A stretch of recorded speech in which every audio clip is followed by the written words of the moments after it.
자, 함께 만드는 안전한 세상 시간입니다. 매일매일 도로 위에서는 여러 가지 형태의 교통사고의 위험이 도사리고 있는데요. 이전의 교통사고 판례들을 통해서 더욱더 안전한 세상을 꿈꿔봅니다. 자, 교통사고 전문 한윤기 변호사 연결되어 있죠? 자, 한윤기 변호사님 안녕하세요. 예, 안녕하세요. 예. 자, 오늘은 겨울철 교통사고에 대해서 이야기를 해주신다고요? 예, 겨울철은 도로가 얼어붙으면서 교통사고가 많이 발생하게 됩니다. 예. 실제로 올겨울에도 여러 차례 빙판길 연쇄 추돌 사고가 발생했다는 보도가 있었는데, 예. 오늘은 겨울철 교통사고와 관련한 여러 사항들에 대해서 살펴보도록 하겠습니다. 예. 잠시 전에도 그 한국교통안전공단의 김성태 연구원과 이야기를 좀 했지만은 겨울철에 이 도로 상태가 좋지 않으면은 뭐 당연히 감속 운전을 해야 되겠죠. 예, 그렇습니다. 도로교통법은 악천후로 인해서 도로 상황이 좋지 않을 경우 감속 운전을 규정하고 있습니다. 예. 비가 내려서 노면이 젖어 있는 경우나 아니면 눈이 2cm 미만 쌓인 경우는 최고 속도의 20%를 줄인 속도로 운행해야 하고, 예. 폭우, 폭설, 안개 등으로 가시거리가 100m 이내인 경우, 노면이 얼어붙은 경우, 눈이 2cm 이상 쌓인 경우는 최고 속도의 50%를 줄인 속도로 운행해야 되겠습니다.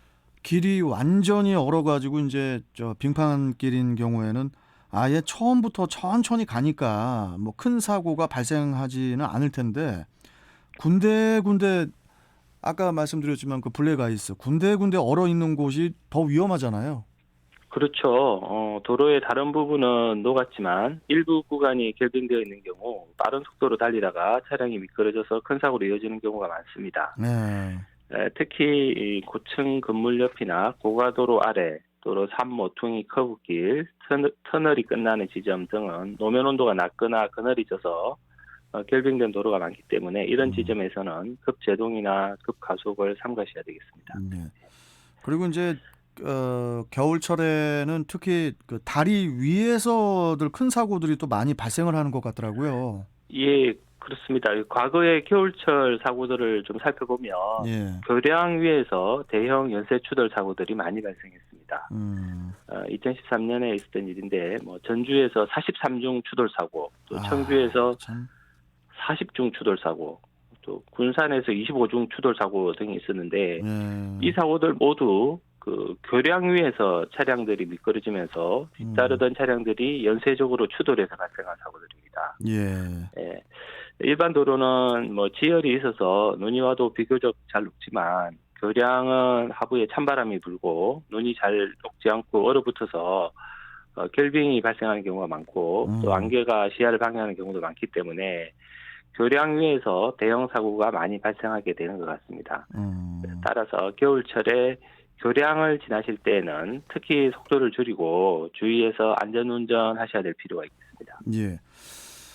그리고요, 변호사님. 예. 빙판길 추돌 사고 같은 경우에는 이 과실 비율이 어떻게 되는 거죠, 이게? 그 앞에 가던 차가 빙판길에 미끄러지는 것을 보고 뒤따르던 차가 브레이크를 잡았지만 이를 피하지 못해서 미끄러진 앞차와 부딪힌 경우 앞차가 미끄러져서 사고가 났기 때문에 앞차 책임이 더 크다고 생각하기 쉬운데 그렇지 않습니다. 기본적으로 모든 운전자는 앞차와의 충분한 안전거리를 확보하고 위급 상황에 대처할 수 있을 정도의 안전거리를 확보해야 되는 거죠. 그리고 적정 속도로 운전해야 될 책임이 있습니다. 예. 비록 앞차가 미끄러져서 정지하게 되면서 사고가 발생한 것이지만 뒷차가 충분한 안전거리를 유지했다면 사고가 발생하지는 않았을 것이기에 뒷차 과실을 더 크게 보는 것이 맞겠습니다. 예. 이런 경우에 급정거의 경우에 준해서 미끄러진 앞차 과실을 20에서 30, 안전거리 확보하지 않은 뒤차 과실을 70에서 80 정도로 보는 것이 타당하겠습니다. 예.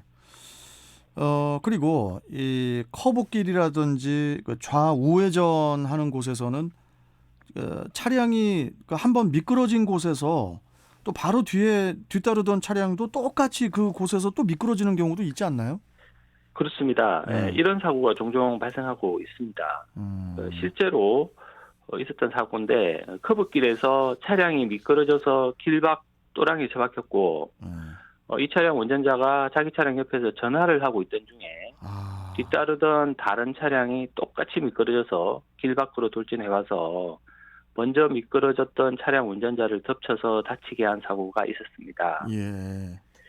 이 사건에서 법원은 먼저 미끄러진 차량의 운전자는 자기가 미끄러진 것과 마찬가지로 후행하던 차량도 미끄러져서 같은 곳으로 올 수 있음을 예상할 수 있었으므로 차량에서 멀찍이 떨어져서 자기 안전을 확보했었어야 하는데 그러지 않고 차량 근처에 있다가 사고를 당한 과실이 있다고 보아서 30% 정도의 과실이 있다라고 평가했습니다.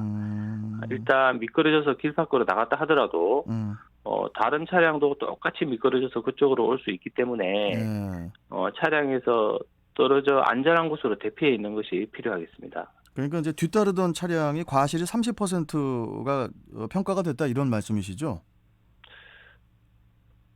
아니죠. 뒤따르던 차의 과실이 네, 네. 70 책임이 70이고 아, 70. 예, 앞에 먼저 미끄러져서 있던 앞차 운전자가 그렇겠네요. 예, 예. 그쪽으로 차가 제가 착각했습니다. 자기가 예. 미끄러졌으니까 다른 차도 올 수 있음을 예상할 수 있는데 당신 왜 거기 있느냐 좀 피해 있지. 당신 책임도 30이 있다 과실이. 뒤따르던 차량이 과실이 70%였다. 70이고 네. 앞차 운전자 과실은 30이다. 30이었고. 예. 네. 그리고 이 상습적으로 이 결빙되는 구간 등에서 사고가 발생하는 경우에 도로를 관리하는 이 도로관리청의 책임도 관계 기관의 책임도 일부 인정돼야 하는 것 아니냐 이런 목소리도 있던데 변호사님께서는 어떻게 보십니까? 도로관리청이 도로에 형성된 모든 빙판을 일시에 제거하는 것은 불가능하기 때문에 네. 아직 빙판 제거 작업이 실시되지 아니한 도로 구간에서는 운전자 스스로 도로 상황에 알맞은 방식과 태도로 운전을 해야 되고 따라서 결빙 구간 사고를 하더라도 원칙적으로는 도로관리청의 책임을 물을 수 없다는 것이 판례 태도입니다. 다만 예외적으로 도로 배수 시설 등이 잘못되어서 예상치 못한 곳에서 빙판이 형성되어서 발생한 사고나 아니면 상습적으로 결빙이 되는데도 관리청이 아무런 조치를 취하지 않아서 발생한 사고 등에서는 도로관리청의 관리상 하자로 인한 책임이 인정될 수 있는데 이런 경우에도 도로관리청의 책임은 30에서 50% 정도로 평가되는 것이 일반적입니다. 책임이 거의 한 반 정도 되네요. 예. 자, 그러면 마지막으로 겨울철 우리 운전자분들께 좀 당부하고 싶은 말씀 있으시면은 한 말씀 해주세요. 차량 점검 그리고 겨울철 안전장구 준비는 반드시 필요하겠습니다. 그리고 그것뿐만 아니라 겨울철 빙판길 사고를 예방하기 위해서는 무엇보다도 안전거리 유지하셔야 되겠고 그리고 규정속도 이하로 서행하는 것이 반드시 필요하겠습니다.